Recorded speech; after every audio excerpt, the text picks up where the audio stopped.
جناب صدر، مہمان خاص انجم خلیق صاحب اور صاحب کتاب، کچھ تاثرات اور مضمون کی شکل میں علی کثر خلیق عقیدے کے مسئلے پر کہتے ہیں شاعری جزو پیغمبری ہے، لیکن وہ کون سی شاعری ہے جسے اس درجے پر فائز کیا جائے؟ دنیا کی تمام تر الہامی کتب کے اندر کے انداز بیان میں زمانی بعد کے باوجود شاعری کا آہنگ موجود ہے۔ قرآن پاک اللہ تعالیٰ کا معجزہ عظیم ہے۔ اس کتاب کا زبان و بیان اور آہنگ سب سے الگ، سب سے جدا اور سب سے حقیقی ہے۔ اس کی آیات کی ترتیب، روانی اور بیان ایسا دل فریب، سحر آفرین، بھگداور ہے کہ سننے والے اس کے آہنگ میں گم ہو جاتے ہیں۔ سو یہ کہا جا سکتا ہے کہ شاعری فطری انداز بیان ہے اور یہی بات شاعری کے حق میں جاتی ہے۔ اس میں کوئی شک نہیں کہ علم پیغمبروں کی میراث ہے اور یقیناً یہ وراثت حقیقی معنوں میں ان اہل علم و ادب کے حصے میں آتی ہے جو اپنی تخلیقی صلاحیتیں اور قلم معاشرے کی اخلاقی تربیت اور اہل معاشرہ کی سیرت و کردار کی تعمیر کے لیے استعمال کرتے ہیں۔ شعر کہنا ہر کس و ناقص کے بس کی بات نہیں، اور پھر اچھا شعر کہنا خدائے بزرگ و برتر کی خاص عطا ہے۔ شعری جمالیات پر خود رب جمیل کا عکس ہوتا ہے، کیونکہ وہ خود حسن و جمال کی انتہا ہے۔ شاعری اظہار کا مہذب ترین ذریعہ ہے، اسی لیے جہاں بھی اظہار عقیدت، سوز و گداز، دلی کیفیات اور عاجزی و انکساری کے ساتھ مقصود ہو، وہاں شاعری سے بہترین اور کوئی راستہ نہیں۔ مثالی تشبیہات و استعارات، علامات، کنائے، تمثیل نگاری اور فنی چابک دستی فن شعر کو درجہ کمال تک پہنچا دیتی ہے۔ الفاظ کی عمدہ ترتیب، سادگی و پرکاری، خیال کی مٹھاس شعر کی غنائیت میں اضافہ کرتی ہے۔ اس میں موسیقی بھرتی ہے اور موسیقی روح کی آسودگی کا اہم ذریعہ شمار کی جاتی ہے۔ ہم یہ بھی دیکھتے ہیں کہ جہاں بھی عقیدت کا بیان لازم ہو، وہاں شعری اظہار زیادہ مؤثر ثابت ہوتا ہے۔ اسی طرح جب اور جہاں جہاں پیغام حق عام لوگوں تک پہنچانا ضروری ہوا، وہاں شاعری ہی سے مدد لی گئی۔ خصوصاً بر صغیر پاک و ہند میں اولیاء کرام اور بزرگان دین کی ایک بڑی تعداد نے زمانہ قدیم ہی سے شاعری کو اظہار کا ذریعہ بنایا اور پیغام حق کو انسانیت کی فلاح و بہبود کے لیے عام کیا۔ میں مذہبی شاعری کو بھی اسی ذیل میں رکھتا ہوں۔ مذہبی شاعری میں حمدیہ، نعتیہ، منقبتیہ اور رسائی شاعری شامل ہے۔ مذہبی شاعری قوت خیال اور پرواز فکر سے اثر پذیری حاصل کرتی ہے۔ مذہبی شاعری در حقیقت کسی بھی شاعر کی اصل یعنی اندرون کی ابدی سچائی اور پاکیزگی کا بیان ہے۔ مذہبی شاعری اپنے تخلیق کار کو سود و گداز اور عز و انکساری کی انتہائی بلندیوں سے روشناس کراتی ہے۔ میں سمجھتا ہوں ایسی شاعری انسانی قدروں کو روشن راستوں کی طرف لے جاتی ہے اور شاعر کے لیے دنیا و آخرت میں منفعت کا باعث ہے۔ دیگر بیشتر عقمی اصناف کی طرح ہم نعت، رسائی ادب اور قصائد و مناقب کی روایت بھی عربی فارسی کے توسط سے اردو میں وارد ہوئی۔ اظہار عقیدت کے طور پر کی جانے والی اس شاعری نے اردو ادب کے دامن میں لاتعداد رنگا رنگ لہجوں کا وسیع ذخیرہ اکٹھا کر دیا ہے اور وقت گزرنے کے ساتھ ساتھ اس میں اضافہ ہوتا جا رہا ہے۔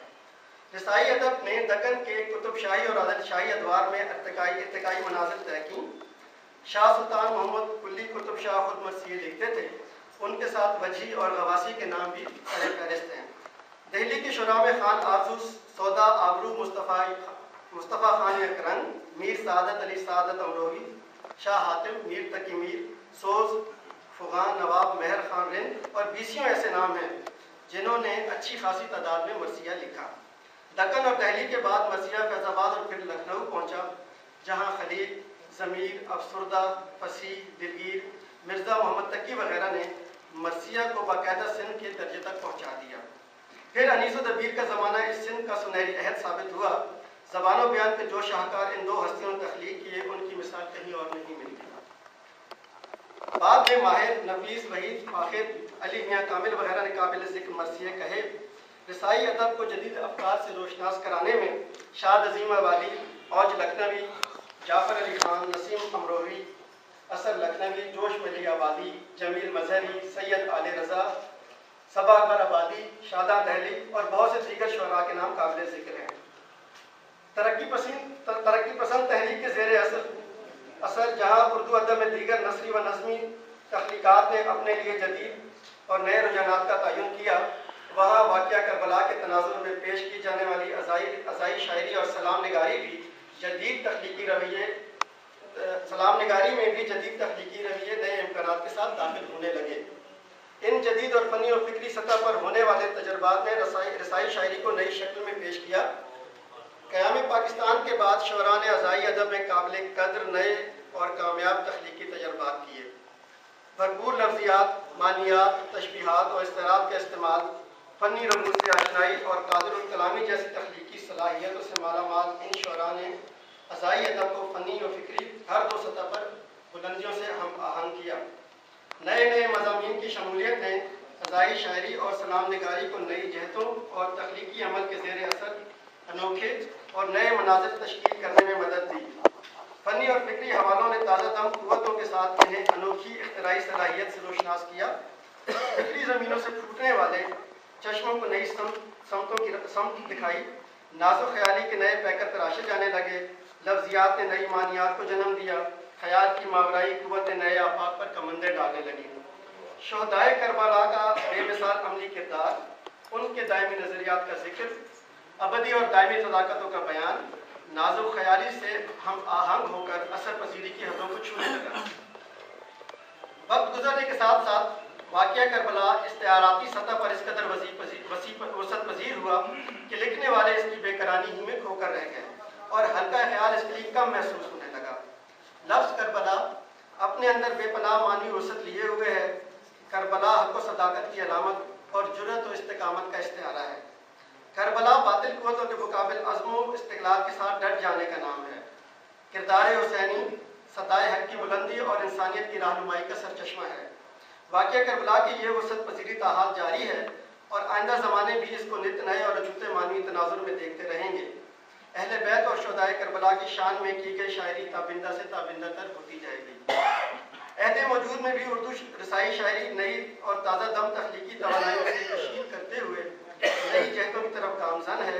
شعراء کی ایک بڑی تعداد اس سلسلے میں اپنا اپنا حصہ ڈال رہی ہے۔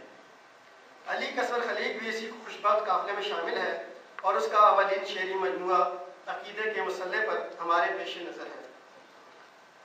ایک ہم، دو نعوت پاک، 35 مناقب مولا علی کشا، 31 سلام، 10 نوحے، 12 مسدس نظمیں اور کم و بیش 7 قطعات و ربیعات اور فردیات 234 صفحات پر پھیلے اس مجموعے کا فنی و فکری اثاثہ ہیں۔ اس سے بڑی خوش بختی اور کیا ہو سکتی ہے کہ وہ سلطنت سخن میں اس سعادت کے ساتھ داخل ہو رہا ہے کہ اس نے کسی اور شعری صنف کی بجائے اپنے لیے سلام و مناقب کو شناخت کا اولین حوالہ بنایا۔ اس نے اپنے تخلیقی سفر کا آغاز فکر محمد و آل محمد کی روشنی میں کیا۔ میں اسے اس باسعادت سفر کے آغاز پر دلی مبارکباد پیش کرتا ہوں اور اس کی فکری فنی آسودگی کے لیے دعا گو۔ شاعری علی کسور کا خاندانی ورثہ ہے۔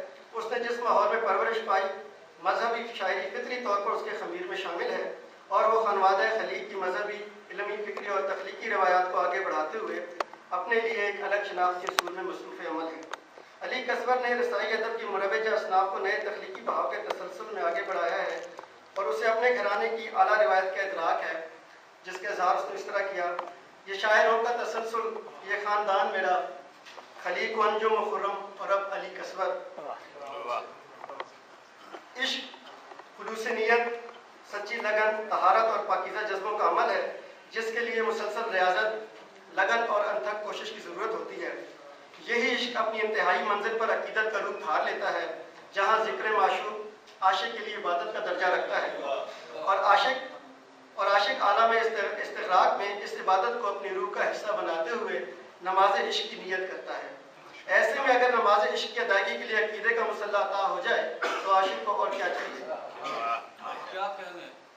یہ حقیقت ہے کہ شہر علم تک رسائی کے لیے باب علم پر دستک دینا لازم ہے۔